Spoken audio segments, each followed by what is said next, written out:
Incumbent Chelan Mayor Mike Cooney is being challenged by former Mayor Bob Goedde.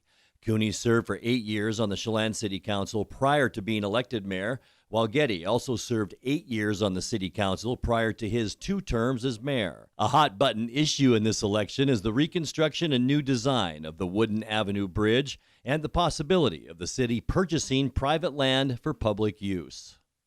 We are joined now by former Chelan Mayor Bob Goedde and current Chelan Mayor Mike Cooney. Gentlemen, thank you so much for being with us today. Good morning, Grant. Appreciate you being here. We'll start with Mr. Goedde. First, I guess it's the question a lot of people are asking is, what made you get back into politics and want to be mayor of Chelan again? Well, it wasn't my first choice. I spent most of April destroying everything that said vote for Bob Goedde, hoping that someone would challenge the current administration and the trend that was going, I felt, in Chelan more towards the west side malls with all the stuff in the middle of the streets and a lot of bicycle paths, the one-way bridge, buying a butte. And at the last minute, I decided nobody else is going to do this. And if I have problems with what's going on, I should have the DC stand up and explain it and put my name in a hat. So that's what I did, and that's kind of what my focus is on, is transportation, housing, and recreation. So what are the problems you have with those projects? The biggest one is making the Wooden Avenue Bridge one way. It creates a tremendous traffic flow problem on Johnson. And for the almost 20 years prior to that, as a city council member for 8 years and as mayor for 8 years, we had a design on hand, we had a contractor on hand, we had the money in the Public Works Trust Fund. And then in those days, if the legislature would sort of funds for the budget, they just stripped the Public Works Trust Fund, which they did at least on one occasion in 12, and I think on another one later on. So I had a conversation with Governor Inslee after the fire, and he said, let's talk about small town mayors. What can we do? I said, you can quit ripping off the Public Works Trust Fund. So he actually vetoed that portion of it, and when I went to Olympia the following year about getting the money, they said, your money was there, why did you not apply? Well, they had changed the rules, and we had to have a finance trail funding source, so we didn't apply. And so I was curious why they'd not continue to apply for that for widen the 2 sections of the bridge and leave it 2 lanes. So, okay, Mayor Cooney, response to that? As far as the reason why I'm running, if that's the question, it simply comes down to, I never think about that there's nobody else to do it. There are people out there that are good and qualified to do it. I happen to like it. I'm kind of in the same boat as Bob. I got rid of all my signs and all the wires, and doggone it, I, in my 4th year, like it. I like doing it. I like leadership role. I've kind of gravitated towards seeing things get done that people have talked about doing for many years. And we all were in the same legislative body, and when we talked about the bridge, or we've talked about recycling or things, and it just came down to making hard decisions, unpopular, but I'll say this, Grant, if turning a bridge to being safer, and yes, the traffic was really messed up in June and July, and that falls on me. We didn't have the mitigation following right after the bridge opened. But since August, if you take a good look, if you come up around there, you really don't see backups in August or now. So hard decisions were made. They've been decisions talked about forever.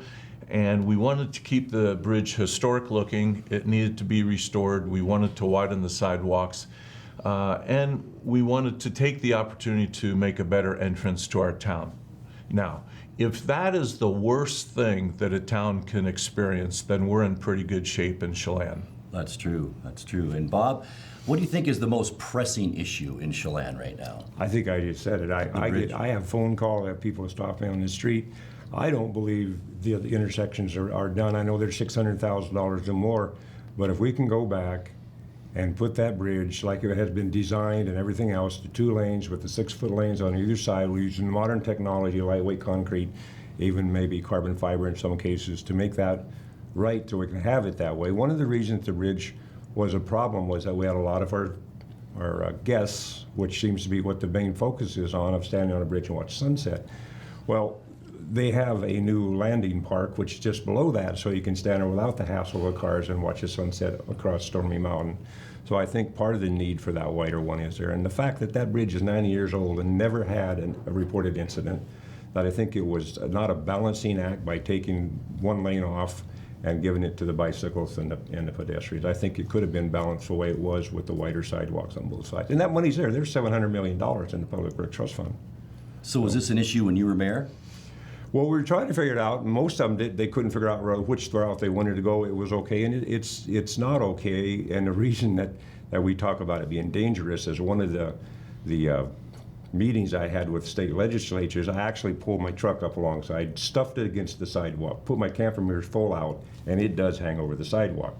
Most people don't drive camper mirrors all the way, don't scrape the tires against it. So if you're walking, 2 can walk through fairly comfortably, 3 are not going to walk on the old sidewalks.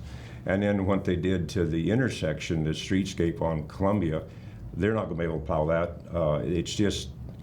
It's going to be a disaster when it snows, and I don't understand why we have trees in the middle of the street. When you come down the lake, you used to be able to see the lake. Now you're going to see trees right in the middle of the road, and they're going to obscure the lake. That was one of the things I always found fault with, is they wouldn't take the bushes out on the edge of the bridge so we could see the lake. Mayor Cooney, pressing issue in Chelan right now. I know you're a big housing advocate. Is there anything new in that issue, in that regard? Yeah, I would say housing is my top priority, but I have to listen to the people, and I think growth and development are the overriding issues facing us. And over the next 4 years, I would think that we're going to see quite a bit more capital come over from the west side into Chelan. People are retiring at a very fast rate, and they're looking for towns like Chelan. They're looking for towns like Sandpoint, Idaho, or Whitefish, Montana. Chelan is a jewel. People love it. They love the lake. And how will we manage that? And what I was quoted last year on the front page of the Wenatchee World: if you're a developer and you want to bring a large-scale development, skip our town. Well, I took a lot of heat from people in the real estate business for that, but I mean it. I really don't want to see our hillsides get scraped. We did a comp plan for 12 months in 2017, and what we did in that comprehensive plan was to figure out where growth is going to be incented, and that's in the downtown area, and try to hide the development that happens on the hillsides and the ravines. And when they come, I do relish the idea of being involved with the planning department, the planning director, as far as shaping what developers can do and holding the line. And I don't think the line was held with a large scale, or a couple large scale developments. And one is very controversial. It's called the Lookout, Legacy Ridge, and I don't think the line was held there. It changed from single-family residential homes, 1 story high, and it got changed to a planned development district, which you then can narrow the streets and put in height limits, higher limits. So that's I want to be consistent, and if we say we want to keep our town in a historic fashion and keep Old Town Chelan, I want to do that, and I want to make sure development pays and helps us. And Bob, that's a fine line. It's a I totally tourist agree with town. Mike saying, There's though. going to be development, so you want to keep it a small town, but there's also, you want some folks to come in and help the economy. What's the manageable solution to that? Well, one of the manageable solutions is every time I was on city council and somebody would come in and go, hey, we want to annex the Butte. And I say, you want a small town Chelan. Why are we annex the Butte? The reason they annex is they can put densities up that are unbelievable. We're all the way to Rocky Point. That is not small town Chelan. They annex part of Deer Mountain. If the council doesn't understand, you can't keep annexing huge pieces of property and expect them not developed. I don't know what they're thinking. And I totally agree with small town Chelan. I think that the appearance is a small town. I went to a lot of meetings on the coast with Washington events, festival events deal. I would say, well, we're going to change to Chelan. They go, are you crazy? You leave it 1965. Well, 1965 Eastern Washington's pretty plain, 100-foot streets, not a lot of razzle-dazzle, not a lot of wide sidewalks and glorified shrubbery, and that's what we've become.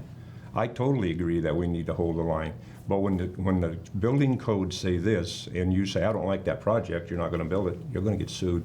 And unfortunately, our building codes are way out there on development, except like Mike's saying with townhouses, they can butt to butt, 3 stories high. Something's got to be changed to change, and if we end up getting in trouble because we already have some of these things on the book, it's going to be a difficult situation legally. And you say transportation is one of your stands as well. What's the transportation need in Chelan? I don't think we can keep going over this all the time. We need 2 exits out of Chelan, not 1. I get a kick out of them. I says, yeah, they finally got it. Chelan's a tourist trap. You come in, but you can't get out. So, Which is, I guess, kind of what you want, don't you? Tourists are coming into your town. just leave your money and keep on moving. That's really the line. Mike? Transportation's important. We've been working on that since day one as far as if we only focus on the bridge and the bridge is the one and only thing, then we're misguided. It's a whole global view as far as how does transportation, how do the fruit trucks get through town in a manageable way. We can go back and look at different things that have been done right and things that have been done wrong. I stand behind the bridge decision. I think it was the right decision to keep it historic looking, safe, and it needed to be restored. And that's how it all got started. So one thing kind of led to the other. And so let's move on from the bridge. There are 7 intersections that we've gone for to get money for mitigating. And you know what? Take a look at not this past summer, but the summer before. The bridge was 2-way. We had traffic backing up on Johnson Avenue in front of City Hall. We had traffic that was waiting at the light at Woodin Avenue. So regardless of if it's 2-way or 1-way, yes, the 1-way exasperated it for June and July. I think I made that clear. But since August, it has been moving. The traffic counts have been showing that the traffic is moving. So we're looking at a more global view as far as how do you move traffic out of town? How do you move it by way of the lights or just interchange fixes? So transportation is important to keep people moving, and people will say you have a parking problem and you have a transportation problem, and you know what, we have it for X number of weeks a year, and some people, the problem isn't good, but it's only going to get worse unless we get on top of it, and so I'm working to get ahead of it. One thing I'll just throw this out there, when I listened to Mike saying that Jeff Wilkins from Chelan Douglas County Transportation said it had to be 1-way. That's not exactly what Jeff said. His engineer said that and said to make it 1-way out and it'll work. And then I read in the paper where they're going to take 1 lane of traffic going up East Woodin Avenue and add bicycle lanes. And that would be a cluster, just like you said. So imagine you're going up East Woodin Avenue, you're following 2 semis pulling pup trailers, there's a 3rd vehicle in the ambulance trying to get to your hospital, and you can't pass because there's a left turn lane and bicycle lane. So that was one of the fiascos that I believed. I actually went down and go, enough is enough. So I don't know if that's still on the plans, but when I was there, I told DOT no way, and they said if the city don't want it, we won't do it. As of right now, I'm sorry.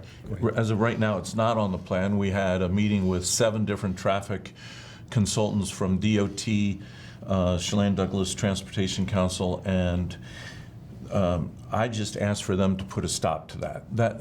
Instead of going forward, I mean, my God, let's get through the bridge. You know, 2 years ago it was the roundabout. Now we're past that. You could not take that roundabout out right now. People would scream. And I feel the same way about the bridge. If we get past that, and if it gets planned out and the community sees something of value, then we'll move forward. But I asked the DOT to put a stop to that plan. So right now it's on hold. Right. It's on hold. Quickly, we just have a little bit of time left. Quick statement. Why should you be reelected mayor? Well, I think you have two good choices. It's not like a lot of elections where there's one clear good choice. I have great respect for Bob, and I commend his service, and he's a very good man. I think as far as looking into the future and working with outside agencies, working with developers, I thrive on that. I work hard to do that.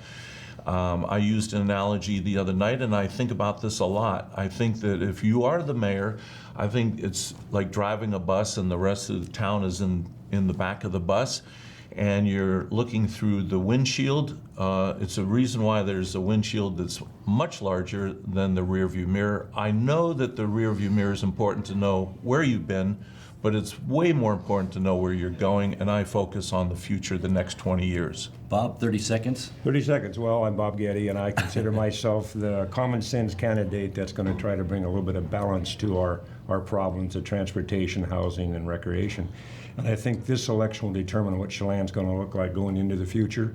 And if we want to keep our Eastern Ocean small town attitude and appearance, this is a vote for me, because I think that's what we need to do with Chelan.